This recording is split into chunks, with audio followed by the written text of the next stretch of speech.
Je crois que ça fait assez longtemps que vous êtes à la Cénophérie. Oh, depuis moins longtemps que Maryse quand même. Elle a grandi avec nous et maintenant elle sait faire toutes les scènes. Commencé en 2003. D'accord. Okay. Ah oui. Ouais. Je suppose que vous avez fait plusieurs rôles au fur et à mesure des années. Malheureusement, il a fallu un jour lâcher l'enfant mort à la peste. Et j'en étais très très triste. Hein, quand on commence à faire 1m40, c'est plus possible. Ouais.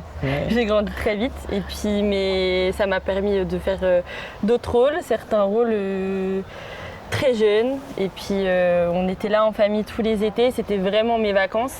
Et je crois que c'est les valeurs que la Céno m'a apportées en grandissant. J'ai aimé me construire ici avec plein de personnalités et plein de gens différents.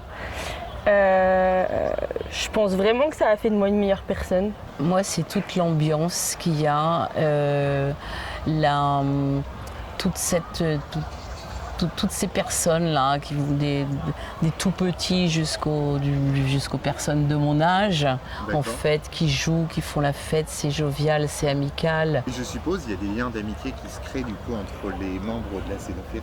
Ah bah bien sûr, là, moi ça fait depuis 2000, je crois que je fais 2000 ou 2001. Et c'est vrai qu'on a des amis, on s'est fait des amis autres qu'au travail. Et ça, c'est important. Voilà, c'est tout ça. Et c'est aussi pour toutes ces valeurs associatives qui sont quand même très importantes.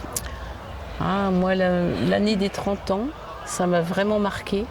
Il s'est passé quoi à l'occasion de cette année des 30 ans? Les personnes qui prenaient des places pour voir le spectacle, qui avaient 30 ans dans l'année, elles étaient invitées à participer au spectacle. Oui. Ouais. Elles ne le savaient pas, c'était par l'intermédiaire de quelqu'un. Et on les embarquait avec nous dans toutes les scènes en fait. Et Maryse le fait très bien d'ailleurs chaque année, mais c'est très intéressant de transmettre notre passion à chaque fois. D'expliquer les rôles et de voir du coup les personnes grandir. Et c'est vrai que quand on arrivait avec des personnes qui ne savaient pas qu'ils allaient jouer le soir, et c'était intéressant de... Oui, c'était énorme. On vous voit habillé en de très jolis habits, des habits qui sont confectionnés, je suppose, par l'équipe de la Cénophérie de Semblançay. Voilà, moi je fais partie des couturières. D'accord. Quel est votre rôle chacune? Comment ça se passe en spectacle? Est-ce qu'il y a des répétitions?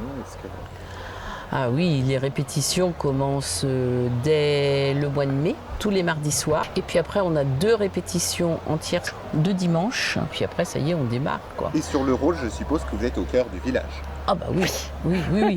Et en fait, quand on est au village, on peut faire tous les rôles qu'on fait. C'est vrai. Sauf qu'il faut savoir qu'on change de tenue et que c'est difficile de faire tous les rôles. Inès, ça y arrivait très bien.